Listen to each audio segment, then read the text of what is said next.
the City. What is going on, St. Louis City fans and MLS fanatics? Welcome back to another episode of Soul of the City, brought to you by First Touch Media. My name's Riley. Ian's to my left. Muhammad is also to my left. Muhammad, thanks for joining us. Thank you for having me again. Of course. Obviously, the discussion for today is not going to be a great one. St. Louis City have lost their third consecutive game for the first time in club history after being defeated on Saturday 2-1 by the Seattle Sounders. St. Louis scored their first goal against the club, but it was never going to be enough.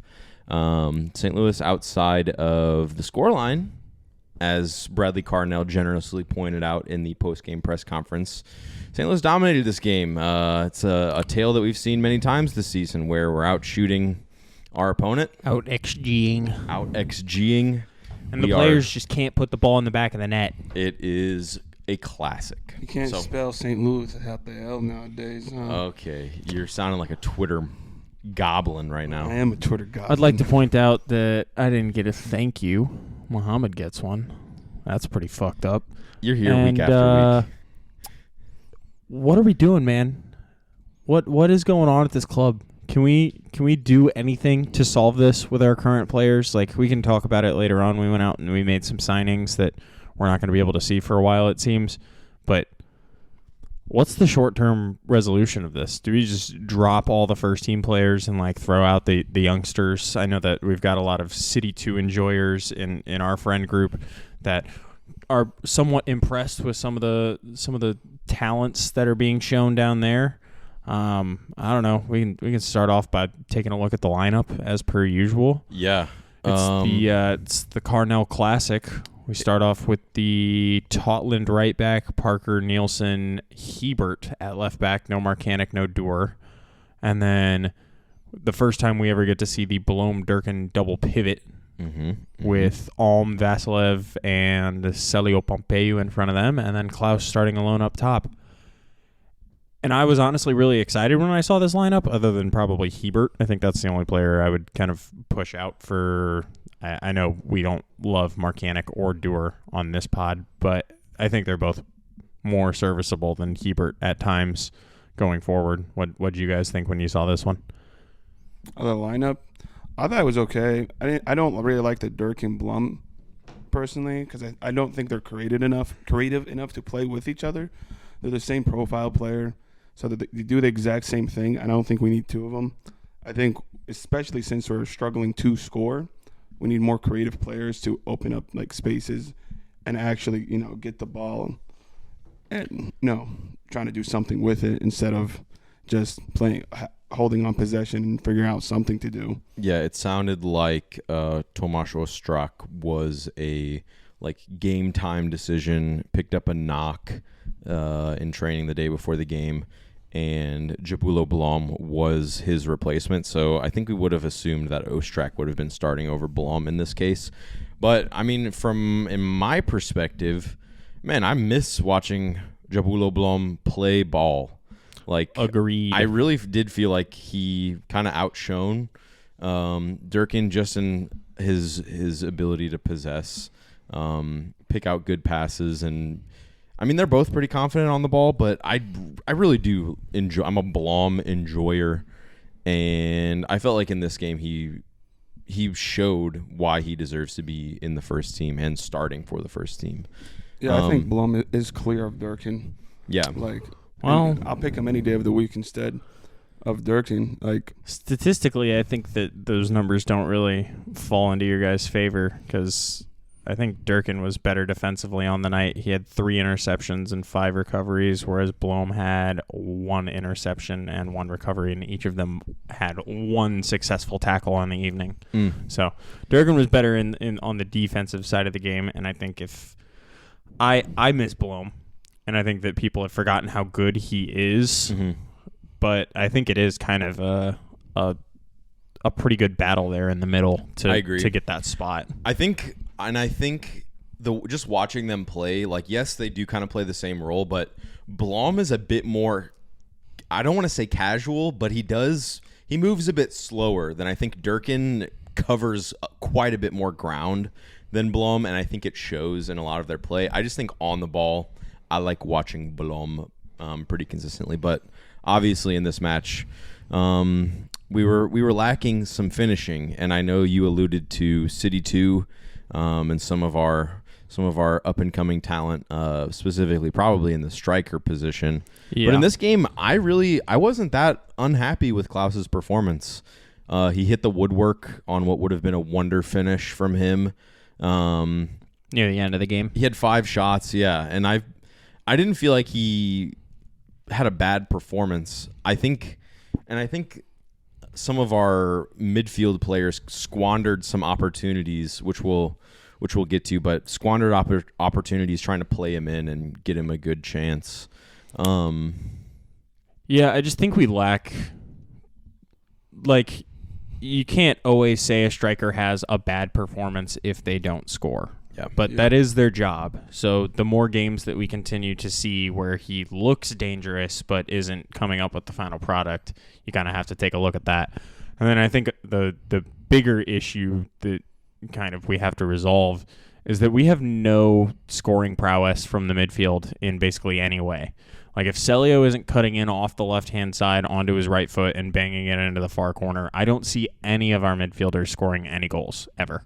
Or Ras Moist just having a crazy run. Yeah, in towards the box and like, who's going to pick him out? Edu, in this specific lineup, maybe Indy can pick him out, but from the deep lying midfield, Blom or Durkin's not going to be able to place that pass in my opinion. Yeah, they do not have the facilities to do that. And I think going forward, we just, Leuven's probably going to start again and just drop one of Blum or Durkin. Move. I don't like Vasilev as that cam position. I think he's more effective when he's out wide. So I prefer him to go out wide, and Rasmus Alm also gets dropped. I'm here for it, honestly. I still foam at the mouth thinking about that Indy Vasilev goal that he scored against RSL. Yeah. Where he just fucking Cuts double in step over, fucking cuts it back and far post finish. And that from that moment, I think he's moved into the 10, replacing AZ. AZ, we can he subs on in this game, and the first half is like, it's pretty boring. I think there's one relatively good opportunity that we have where Klaus gets kind of played in down the right-hand side and has an opportunity to chip the keeper and kind of puts that wide, which you'd like to see him finish, but he's not in good form. So I can't, say I saw him putting that one in the back of the net. Other than that, it was just a lot of us kind of pressing hard and committing some fouls. Indy Vasilev gets a yellow card that I think Riley was saying earlier before the podcast he didn't really deserve because he committed one foul in the game, and it was that foul.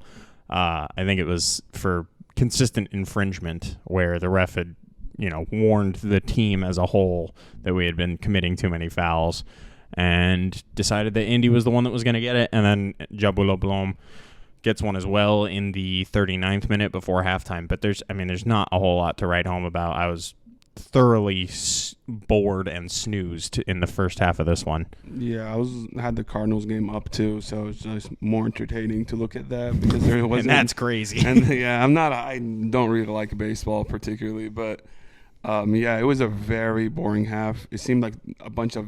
I think the first half both XG was 0.2. That's both disgusting. teams. I think no one had a shot on target at all. They had one shot, if I recall correctly. we had 0.67 first half XG to their 0.17. Okay. Yeah, and it was just we had more shots. Yeah, but nothing on target. yeah. Well, yeah, we had some dribblers. Like Blom had a dribbler at the top of the 18 that was never going in, and then Celio had a cutback that I think Christian Roldan stepped to and got in front of, and it was trickled to Stefan Fry. And we never really tested Stefan Fry all night. Yep. Not in any meaningful way. Nope. Kind of halftime, I know that I was looking for some kind of offensive substitution, and you got one. Dude, I'm gonna fucking lose my mind. If the first person off of our bench ever again in the history of this, future of this team is Nokvi Thorson, we fire Carnell. Straight up. I think he's gone on Monday or Sunday. Like, never again should that be the first person off the bench. I don't care what's going on with any players. If they're on the bench and you have them on the bench and they can play, they're coming in before him because he looks and is absolutely useless on the field.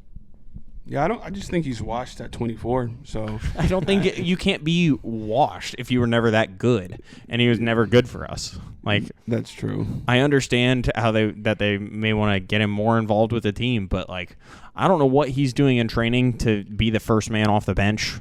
But I think another problem is we don't have any attacking like threats like off the bench. Yeah, AZ is probably the next most attacking player that we can bring off the bench. Then Sam. And Sam. And that's all three of them. And sometimes they look like they never played football before. It's very interesting. AZ probably should get sold. Him and I think that ship has sailed. I think we're with him until he shows some better form, and then we try and sell. Because like we missed our opportunity last year to do that, to get some kind of real hard money for him. Mm-hmm. And what's he worth right now? Like 300 grand. He's worth 2.1 mil on SofaScore. No, I mean he's 22. Yeah, I get that, but I think from what I've seen for MLS transfer value is like, I think it's pretty difficult. Like once your value goes up, I think it's pretty difficult to make it drop unless we're seeing back to back to back to back, which we kind of have seen poor performances. If you're an attacking midfielder and you go out there, like not that he started every game, but he's probably since the like Leverkusen interest in the middle of last season, he's probably put up a solid 20 starts or performances. Yeah, and has not assisted or scored a goal. Yeah. Okay. Well, here's a question for you. We also got dropped too in his position. Vasilev is not really a 10, and he got dropped for a dude. Do you guys think, if we can't find a way to get the most out of AZ Jackson, do you think it's more on our coaching staff, or do you think that maybe AZ just didn't have it in him? I think a mix of both. You can't really just like say, hey, it's all the coaching staff if you're not putting in. Like, again, we don't know what's happening behind the scenes or how hard someone is working, but his drop-off needs to be studied. Yeah. Because he showed like flashes of like brilliance last year, but then now he's just like, dude, you got dropped for a guy that doesn't play in your position. Every time you sub in, you don't do anything. You always it always seems like he makes the wrong decision every single time. Yeah. And I feel like that's not a coaching thing. That's more of like it's on the player. Yeah, the feel of the game. I just don't think he just has like bad moments, but I think we just have to. That's something we won't be able to tell for probably a considerable amount of time, just because you can't judge it player by player. It's kind of got to be the totality of the academy and like all of the young players that are coming through. So if we have a lot of like high profile talents that are coming through and not, reaching what was deemed to be their full potential, then you can say, okay, well, the coaching staff is obviously failing these players because it's on a mass scale. But Celio didn't really start, did not have the hype behind him that AZ had behind him last year, and has shown incredible bright spots, albeit some pretty low lows in terms of just not being involved in the game. But yeah, I just think it's early to make that judgment call. I think you probably just get whatever you can for him near the end of the season or maybe middle of July. But also, we don't really have any other options. Like once we get Teuchert and what's the Austrian winger's name? I can't. The summer signings from the Austrian league, right? There's an Australian center back that we're looking at as well. Oh, okay. The 19-year-old? Yeah. Gotcha. Him, and then there's one other Dortmund center back. His name's Papadopoulos. He's like 24, Greek international. For those who have no idea what we're talking about, there's a player from the Bundesliga 2, plays for Hannover 96, Cedric Teuchert. I don't think it's Chart, even though that's how it's spelled, because that would be Teuchert. Yeah, that would be an unfortunate last name. But he was in St. Louis recently, started following the club.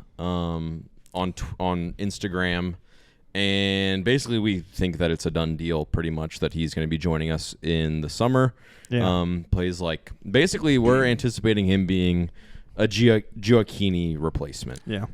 Someone to finally fill that role, true second striker, someone who Klaus can play off of and not have to go out and create his own chances anymore. So Honestly, he's going to have to play more of a cam role in this team, but I'm kind of okay with that. that's if we don't get Marco Reus. Well, I don't. We saw the LA Galaxy Twitter. Ricky Puig was like, Something he had a new coming. hairdo and was like, no, there's big things coming this week, big news. And I had never seen him speak before. It looked like someone dubbed over his voice and was like pitched it up an octave. I had never heard him talk before in my life. So if you need a good laugh, go watch that. But I hope they're not making the announcement, because that's what that looks like to me, unless they're signing some other big player, Yeah. Mbappe. Yes, That's the big Kylian news. coming home. Yes. Yeah. Yep. Actually, there's a Saudi takeover coming to St. Louis City, and one of the big asks is Kylian Mbappe. That's the only way we'll be able to afford him. Or Erlingus. Or we can get that dude Martinelli. He's kind of watched, so. All right, enough is enough. But yeah, this game until this day, I'm still surprised they never replaced Gioacchini. Like, Yeah. And Stroud kind of thing. They both had a lot of like goals and assists between both of them. I don't know if you want to check Who are you talking about? Stroud and Gioacchini. Okay. I don't feel like we had like a true replacement for either of them. Yeah, it's like almost 10 assists and 15 goals in the squad that we didn't really replace. I mean, Celio is keeping pace with Jared Stroud, but the Gioacchini one, definitely, I agree with you that there was never a replacement. And for I him. don't know why we didn't do that. We just brought in, fullbacks, which we desperately needed. Mm-hmm. And one of them is probably have been our best player or one of the best players this season. But we don't have like an actual, like, every time I look at the bench and we're not winning, I'm kind of scared because the other dudes are not going to do anything. Mm-hmm. I don't trust them. I did think in this game, like we did, and albeit like we've seen it a couple times this season where we have to claw our way back. But I felt like for the last 15 minutes we turned it on and we threw bodies forward, and obviously we get one back. And we continue to create chances in those last 15. Well, we didn't even talk about their first goal. Yeah, go ahead, man. I mean, there's nothing we can do about it. Like it's just a series of unfortunate events. Well, just one unfortunate event. Kyle Hebert blocks what is a cross, I think, from Roldan. Yeah, Roldan. One of them.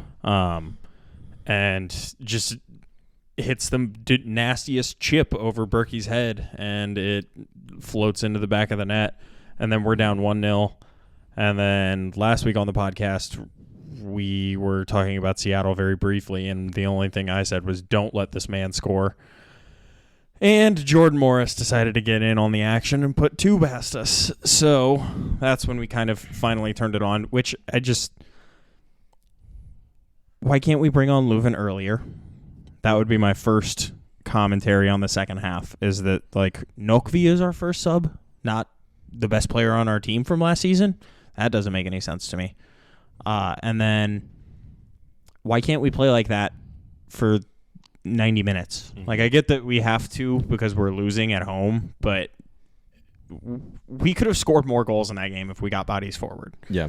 And we're also losing to teams who have a terrible away record. Yeah. Mm-hmm. I think it's 2-5. LA Galaxy was probably dead last, or They were. second. They had 1 point from 5 games away. I don't know if they're we're losing games that we really shouldn't be losing. Yeah. Mm-hmm. Well, to teams that we are going to be fighting like with 4 playoff spots as well.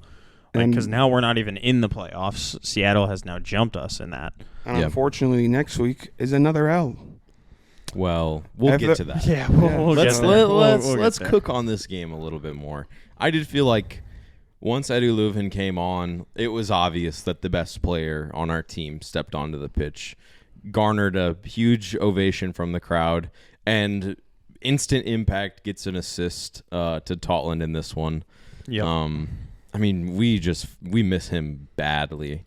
because we can't put away anything that's too difficult right now. Yeah. And that man can create the goals for anybody very easily. We looked like a different team when he was on. Yeah. Yeah. He also, I mean, that's Because we have a point man who we can say, this motherfucker needs the ball. Yeah. Give it to him and fucking let him do what he got to do. No, also his free kick was pretty good too. Yes. Yeah, Someone it was just behind that.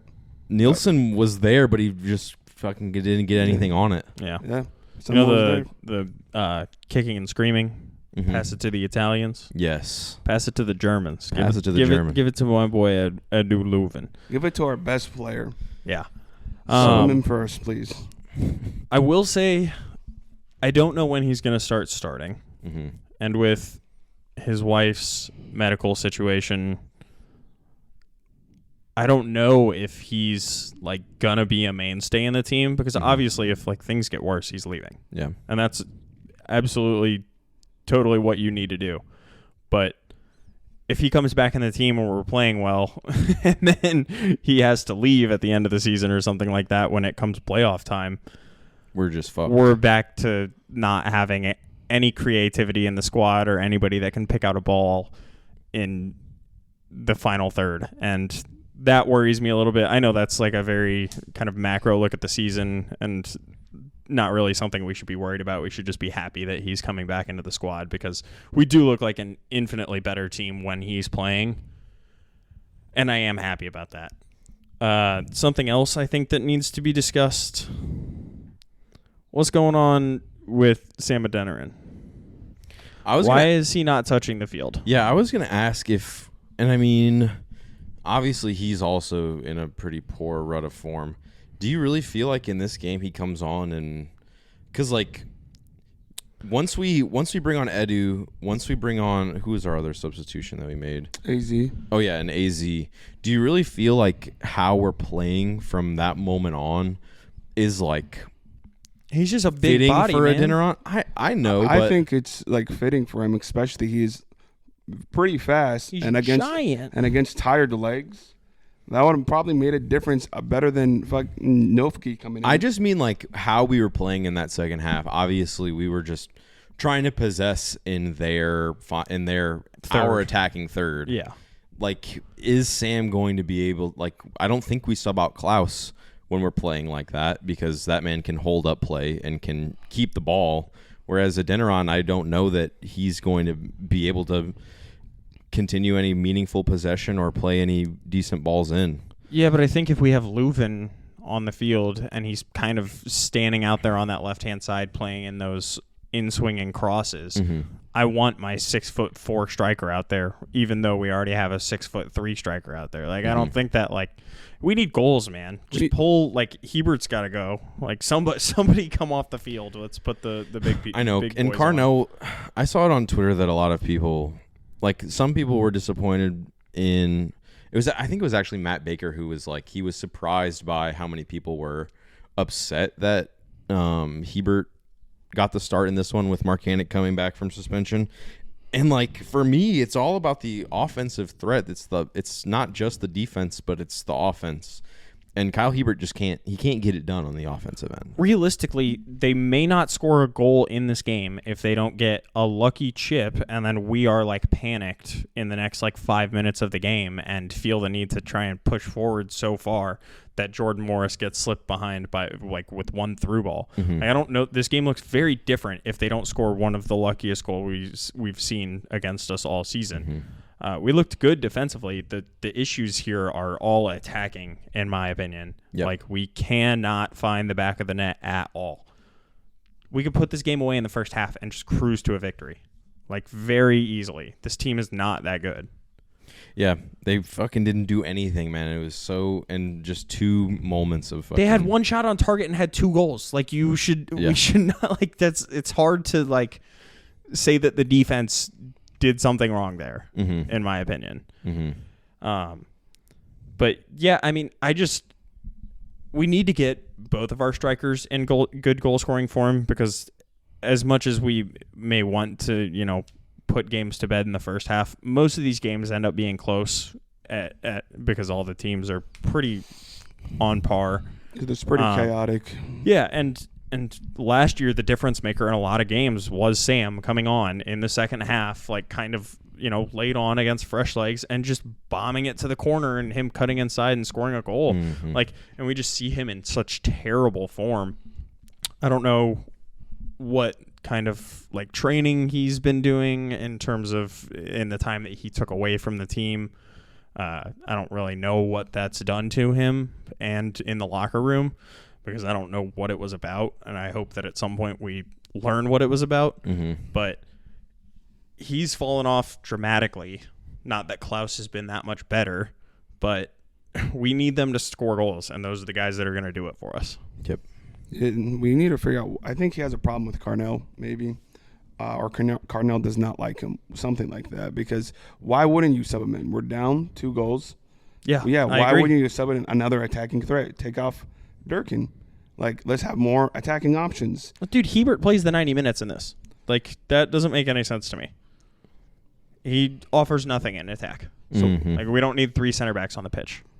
So when are we going to start questioning Carnell? Is that a dialogue we need to start, or do we give him more time? It does. I think it does, especially if we can't put ourselves back into a playoff picture. Yeah. Because in the post game, I listened to him, and he was it's very much the same that we hear from him after most losses. It's like, well, we have to go back and we have to analyze. We have to take these things on the chin, and we have to be able to move forward. Yeah. Obviously.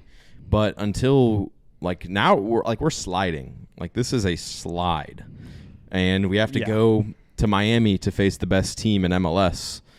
And like Mohammed said, it's very difficult to see us pulling out even a draw in Miami. We're not getting shit from that game. We are facing rested Suarez, rested Messi, rested Busquets. Next week, writing that off. Whatever happens there, if we get a dub, I'll be ecstatic. If not, I already thought it was a loss. If we get a dub, Carnell in for the next 20 years. No, I don't know about that. Now. I think he does deserve some more time. We were first last season. You can't just. We're not Definitely. We're not Chelsea. We weren't gonna achieve the same results as last year. We all knew that walking into this. Yeah. But I think with what we saw in the improvements in our team, we did feel like we were still going to be able to compete this season. And I think a lack of a playoff picture is a big fat question mark. And obviously now on the table we are not in that picture. And we're edging towards the halfway point in the season. Yeah, because dropping from first to maybe 10th is kind of... Yeah, we're 11th. Yeah. Not good. Yeah. Tied on goal difference with the Timbers. At least we're not KC. That's one thing. It's true. We're We're not that far off of them, man. They're closer to us than we are to the top of the table, which isn't saying much, but... Yeah. And realistically, we're not that far from, playoff contention. We're a point off. Seattle has 1 more point than us, and they have a game in hand on us. So... realistically, we could still be in the playoffs if, our game in hand. I don't know what that is because, the schedule in the MLS is just kind of all over the place all the time. I'm hoping it isn't technically the Miami game because then our game in hand is meaningless. But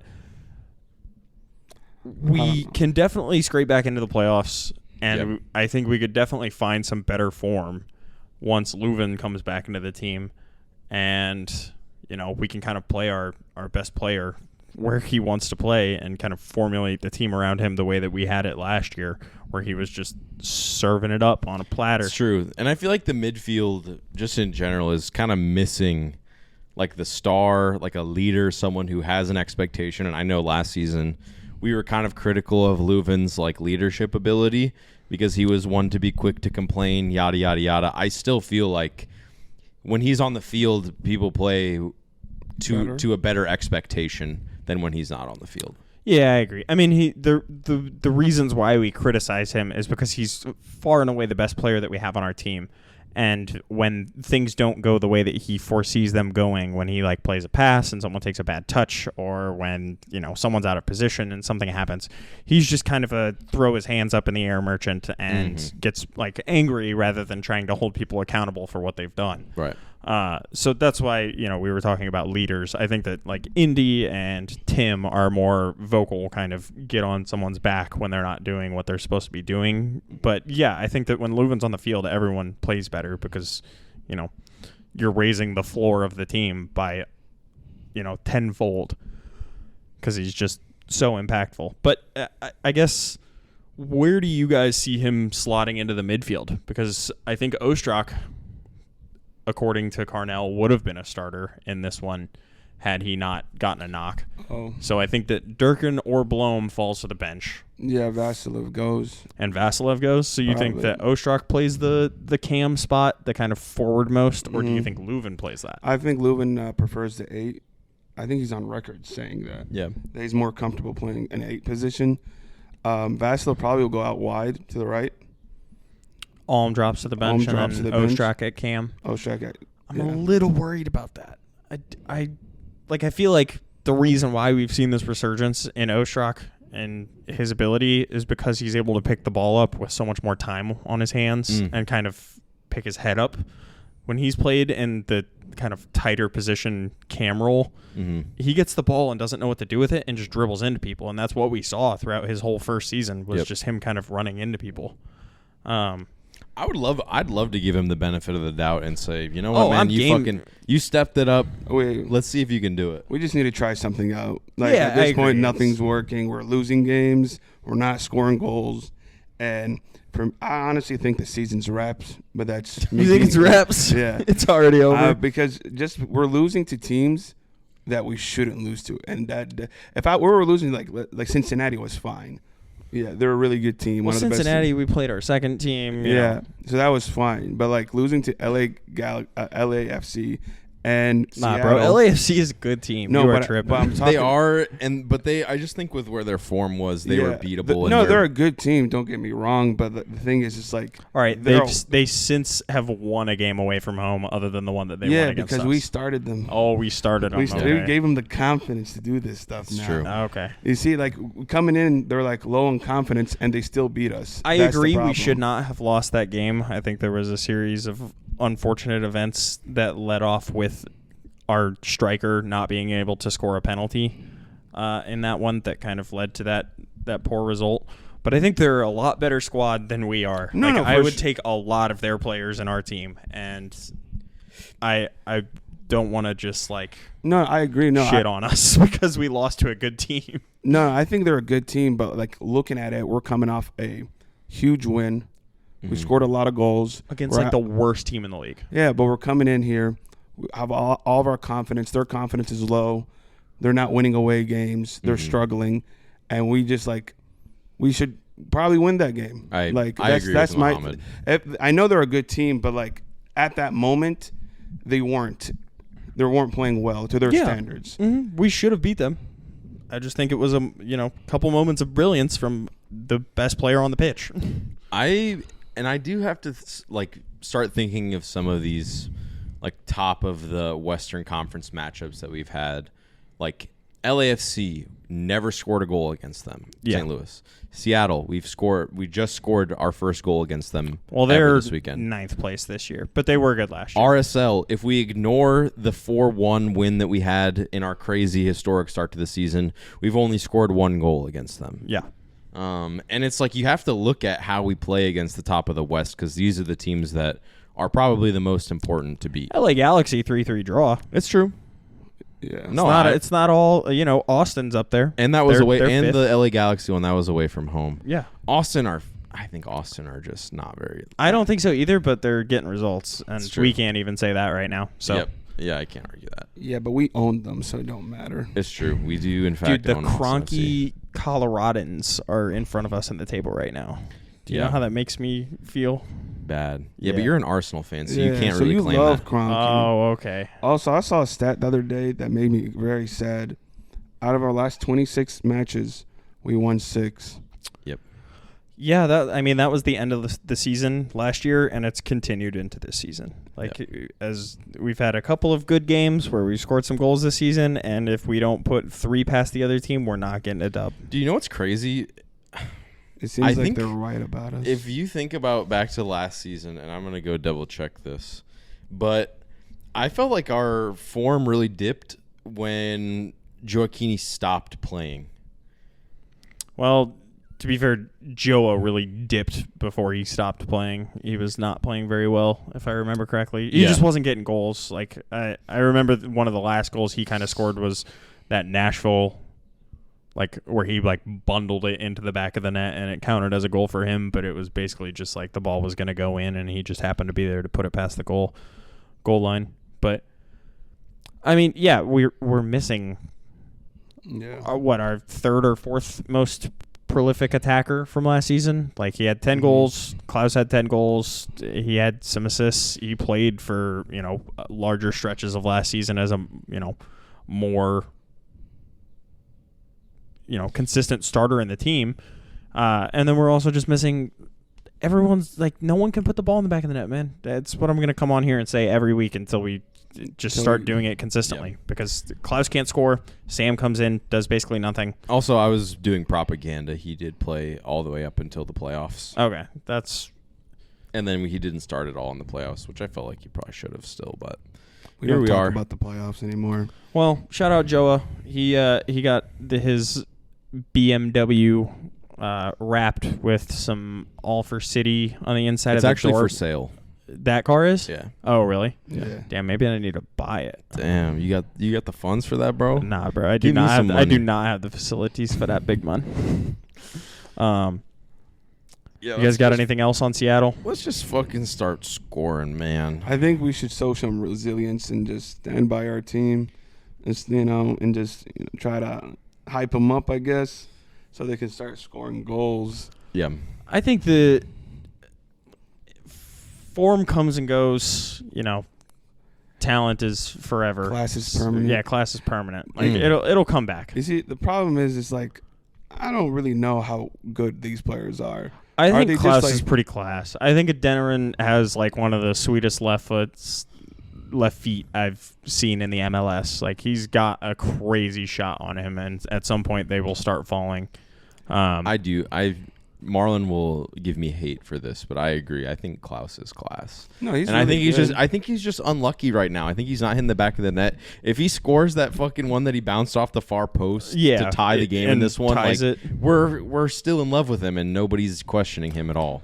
I'm still pissed off about the result. Like, I'm still angry about this game, even if he puts that. Like, a point is a point, but I'm still very displeased with the way that we played this game. I especially feel bad for Berkey. Like, me too, bro. That's why he's making fucking FaceTime calls to Marco Royce. Like, bro, come, please help me. He's like, bro, don't look at these results. We finna turn it around once you get here. Ever since you released that video, we've been losing. And Royce is looking. We were losing before that, bro. Not like this. It's been 2 games since he put that video out. Yeah. Because it was the LAFC loss, and then he put that video out. He said, come here. Now Royce is looking at us and going, I don't want to lose. I don't want to lose. I always came second place my entire life. I want to win sometime. Dude, a report came out that it's the Royce hope that and kills his you. wife didn't really like the city of St. Louis that much. Bro. All Marco needs to do, he needs to come, just hop in the passenger seat of my 2015 Sonata and let me fucking take him around town. I'll show him to all the good spots. Yeah. And he finna fall in love with Riley, St. did you Louis, check bro. that source on Twitter? It It was a Chicago Fire fan who just tweeted that out. Okay, cool. Okay, then it was propaganda. Yeah, it was just fake news. Oh yeah, dude. That's why Sorry, I've peddled a lot of propaganda. Yeah, on this it's been a fucking bit of a episode. propaganda. Our admin here doesn't check sources. Just Oh says, God, he hates our city. Well, I don't know. I peddled propaganda last week. I don't know if he actually hates Charlotte. No, I've been to Charlotte. Yeah, you've been there. I do think I would hate it too, man. I do think the Charlotte ones were true because I think like Manuel Veth or something like that tweeted about it. Okay. That was a verified source, but yeah, Gotcha. don't worry. I'll check my facts. That's all week, right. sure. I mean, dude, it's all for clicks. Also, Charlotte Tune in. Thanks for clicking. Charlotte, a worse city and a worse, soccer team. So. Oh, Charlotte posted a video. Apparently, they had a Clydesdale at their like supporters march, and they were like, does your team have Clydesdales? It's like, yeah, we invented And I replied those, to bro. it, and I said, We try bred 8. them. Try 8 Clydesdales, Yeah. man. Like, try breeding them and housing them inside of your city, huh? Clydesdales are St. Louis, if you didn't fucking know. Yeah, we brother. created it. Yeah. Yeah. We actually created this thing called football. We used Muhammad's DNA to breed the first Clydesdale. Yeah. That's true. That's why they're That's why they have monsters. the long, luscious, like white mane. Yeah. Yep. Let's do a score prediction for Miami because I think it'll be fun. God, you want me to do a score prediction for a game where I'm questioning betting the over/under on Messi 2.5 goals? 5-0 at the first half. Oh my God. It's not going to be pretty I was if we gonna play say- like we I did. was- Parker red card. I think we start that. That is possible. Just Dude, like if fucking Tim taking Parker out Messi. breaks Luis Suarez's leg in half and gets a 5-game suspension, I'm cool with it. He's a racist prick and deserves to not be on the field. Ian's spitting fat. Yeah, is. I am.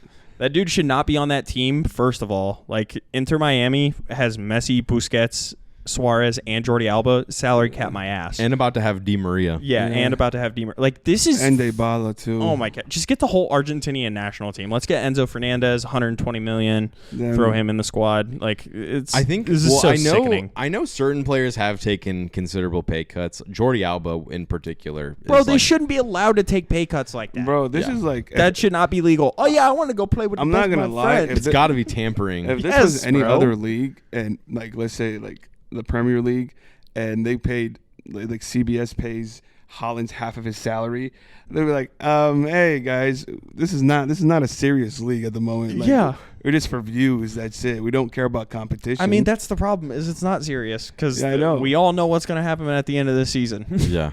yeah, like why are we even trying? Honestly, No, Hey, we like- should Hey, try. if Man United can beat Man City in the FA Cup final, Anything's fucking possible. anything's possible. dude, that's True.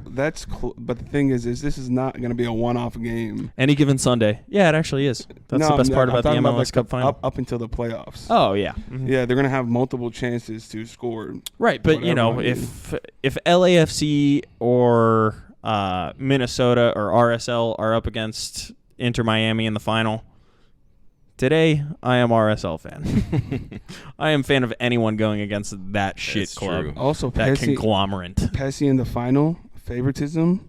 It's wraps, bro. They're gonna give it to him. I mean, just look at League's Cup last year, man. I don't hate Messi. Messi did what was best for his career, and if he was the only player that went to that team, it would still be relatively competitive in this league. Like, he would still be trashing everyone on the field. That's true. But one player can only do so much, whereas with all of his best friends in the world coming to play with him, it's just going to become very uninteresting. And unfair. So Yeah.